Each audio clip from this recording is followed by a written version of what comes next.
जिसमें आपके जयपुर जिले का फुलेरा है, आपका जोटवाड़ा है,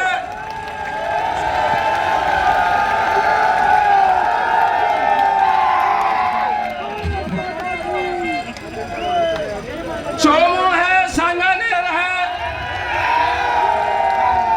कुचामन है, दातारामगढ़, केकरी, सहारा, गंगापुर, भीलवाड़ा, बेगूर, राजसमंद, सुमेरपुर और सिरोही और पचपदरा, जेताराम और बीकानेर में कोलाहित और सूरतगढ़, गंगानगर में मैं इन गांवों के नाम आपके समक्ष रख रहा हूं इसलिए कि आप सबसे बड़ी पंचायत उसके अध्यक्ष आप हैं, तो आप वहां पर वहां के प्रतिनिधियों को कहकर और इस समाज को प्रतिनिधित्व दिलाया जाए, ये बात खास तौर से मैं कहना चाहता हूं।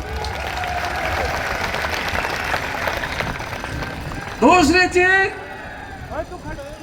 मैं और भी निवेदन करना चाहता हूं कि राजस्थान के मुख्यमंत्री जी ने हमारे प्रधानमंत्री जी को चिट्ठी लिखी थी कि भाई जाति का वर्गीकरण की गिनती होनी चाहिए, तो हमारे समाज 5.5% राजस्थान में है। हम कहते हैं कि जाति गणना की जानी चाहिए ताकि पता लग सके कि हमारे समाज के लोगों को बराबर प्रतिनिधित्व मिले। ये भी मैं आपको निवेदन करना चाहता हूं। बातें बहुत करनी है लेकिन आज समय नहीं है। मैं सबसे पहले हमारे जयपुर के और जयपुर जिले के सभी भाइयों को बहुत बहुत धन्यवाद देना चाहता हूं कि आप हमारे यहाँ ज्यादा से ज्यादा तादाद में पधारे और मीटिंग की शोभा बढ़ाई, इसके लिए आपको बहुत बहुत धन्यवाद। हमारे नौजवान साथियों को कि जिनको राजनीतिक चेतना आई है, मैं तो करीब 42 साल से ये बात कहता आ रहा हूं, मुझे टिकट नहीं चाहिए। मैं समाज के लिए कहना चाहता हूं कि हमारे समाज के नौजवानों को आगे बढ़ाया जाए और इनको बराबर का प्रतिनिधित्व दिया जाए।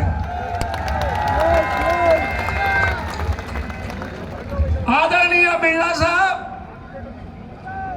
कहना बहुत कुछ था लेकिन आज समय बहुत कम है और हम ये भी चाहते थे कि आज दोनों पार्टियों के लोग आए, तो आज हम आपको आपके सामने हम लोग जो ये जितने लोग बैठे हैं ये कोई पब्लिक नहीं है, ये सब चुनिंदा लोग हैं।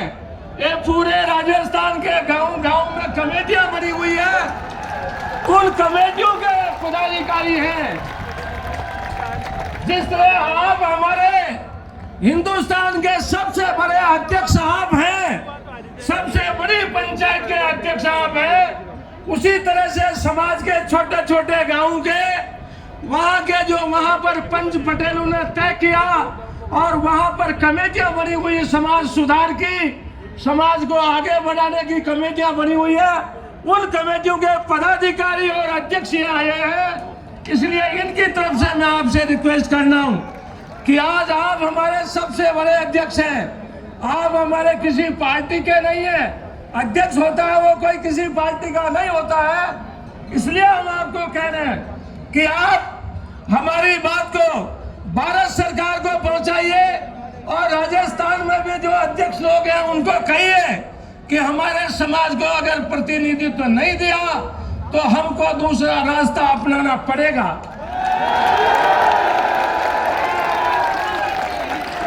जो लोग आज दिन तक ये समझते हैं कि ये तो हमारे गिरवे बने हुए हैं, तो अब हमारे नौजवान साथी जग चुके हैं, अब हम किसी के गिरवे नहीं हैं। हम तो जो हमारे को प्रतिनिधित्व देगा हम उसी के साथ रहेंगे, चाहे हमको कुछ भी कुर्बानी देनी पड़े, हम इसके लिए करेंगे।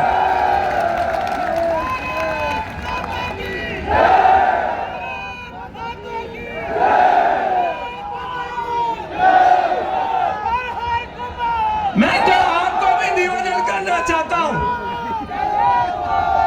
मैं तो आप लोगों को भी निवेदन करना चाहता हूं कि भाइयों आप लोग जाइए और अपने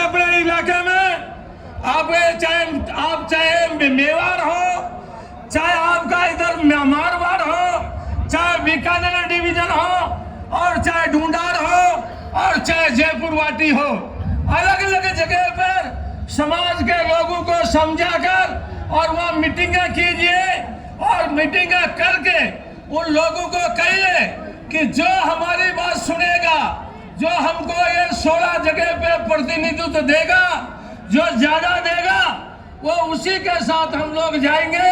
यही बात कहता हुआ आप लोगों का आशीर्वाद, आपका सहयोग और आपकी मदद जो मिली उसी तरह से आगे मिलती रहे, इसी शुभकामना के साथ अपनी बात को विराम देता हूं। धन्यवाद। जय हिंद। बहुत बहुत धन्यवाद नानूराम जी। और बिरला साहब, हमारे नानूराम जी ने बता दिया है कि गांव-गांव ढाणी से ये तो सिर्फ बानकी है, बोरियां तो अभी बाकी है। बोलो कुमार समाज की, बोलो कुमार समाज की। अब आदरणीय मैं दीनदयाल जी कुमार साहब से, डीडी साहब से निवेदन करूंगा कि वे आए और युवाओं का और समाज बंधुओं का मार्गदर्शन करें। भाई दीनदयाल जी कुमार साहब।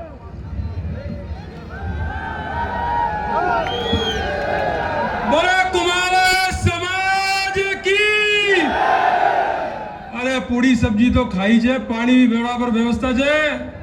दिल्ली का लोग आया जे, कम से कम आवाज दिल्ली तक जानी चाहिए। बोल कुमार समाज की, बोल बेरू जी महाराज की, बोल बालाजी महाराज की, बोल माता जी महाराज माता जी की, बोल मंच में बैठे नेताओं की, बोल बैठे हुए सम्मानीय आदरणीय कार्यकर्ताओं की, और बोलो इस कोर कमेटी की। आदरणीय देश के लोकसभा के और राजस्थान में हमारे अग्रज, जिसके नाम से कोटा से लेकर जयपुर तक हमारी 56 इंच की छाती हो जाती है, ऐसे हमारे आदरणीय सम्मानीय लोकसभा के स्पीकर माननीय ओम बिरला जी का मैं हाथ जोड़कर पूरी जनता की ओर से स्वागत करता हूं, अभिनंदन करता हूं। आज अध्यक्ष है, आपको बताते हुए हसरत हो रहा है, हर्ष हो रहा है कि ओम बिरला जी वो है जो आपके 2 बेटों को युवा मोर्चा के अध्यक्ष बनाया, उनका नाम ओम बिरला है। कभी कुमार समाज का कोई प्रदेश का नेतृत्व नहीं करता था। आपने कहा कि मूल रूप से यह जाति हमारे साथ रही है। जब से 1980 से बीजेपी बनी है, लगभग चाहे वो कोटा और चाहे वो सीकर और चाहे वो बीकानेर और चाहे वो जयपुर हो, इन कुमावतों ने साथ दिया है।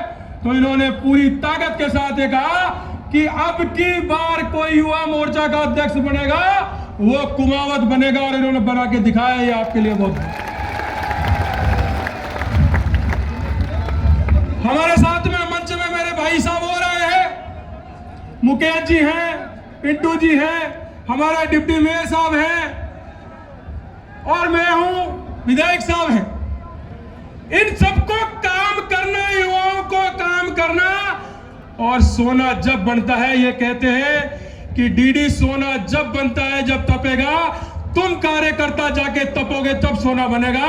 इनका एक डायलॉग है कि पैर में चक्कर होना चाहिए, सीने में आग होनी चाहिए, और सर में बर्फ की जैसे ठंडक होनी चाहिए। जिस कार्यकर्ता के वो है, वो निश्चित तौर से आगे जाएगा, वो पीछे जा ही नहीं सकता। ये इनका मंत्र हर बार ये रहा, चाहे युवा मोर्चा हो चाहे विधान लोकसभा में भी आपने देखा।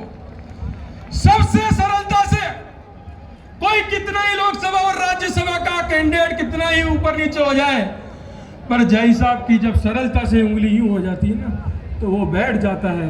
ये क्वालिटी है, और कार्यकर्ताओं को आज तक कुछ दिया ही दिया है।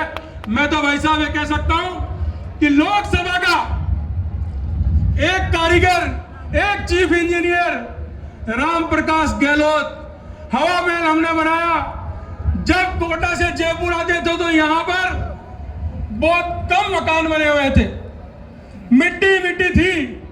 ये कुमाऊंतों की देन है कि 2000 का जयपुर और आज का जयपुर जो बिल्डिंगें बन रही है वो इस कतार में ठेकेदार बैठे हैं, उस कतार में ठेकेदार बैठे हैं। ये कारीगर है